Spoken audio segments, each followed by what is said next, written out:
À bord de cette voiture, une brigade de police italienne un peu particulière. Bonjour, c'est la police. On est là pour un contrôle. La mission de cette unité spéciale, traquer les contrefaçons. Et ces derniers mois, un produit est particulièrement dans le viseur de ces policiers, le vinaigre balsamique. Là, on va prendre des échantillons de vinaigre. On fait 5 prélèvements de minimum un demi-litre chacun. Comme s'il s'agissait d'indices, à peine prélevés, les échantillons sont placés sous scellé avant d'être envoyés en laboratoire. Il faut retrouver les caractéristiques du vinaigre balsamique, la densité, l'acidité, quels produits, quels ingrédients sont utilisés pour le fabriquer. Un contrôle qui ne surprend pas le patron de cette usine. Lui n'a aucun doute sur son vinaigre, mais tous les producteurs ne peuvent pas en dire autant. C'est un vinaigre qui est souvent contrefait car il est compliqué à produire. Les ingrédients dans sa composition coûtent cher par rapport aux autres vinaigres.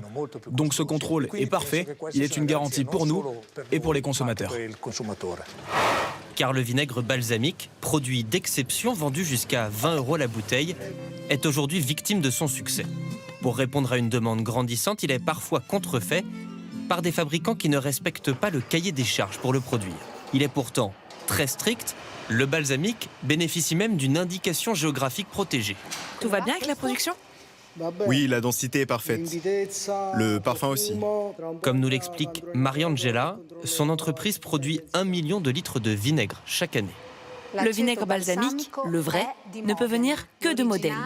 Et pour le produire, il y a 2 ingrédients seulement, du vinaigre de vin et du mou de raisin.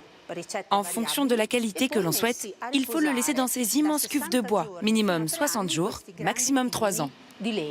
Si un seul de ces critères n'est pas respecté, le vinaigre ne peut pas s'appeler balsamique. Ce qui en fait un produit rare et explique aussi son prix. La bouteille vendue en moyenne 2 fois plus cher qu'un autre vinaigre. Pour autant, les clients ne manquent pas. La production exportée dans le monde entier.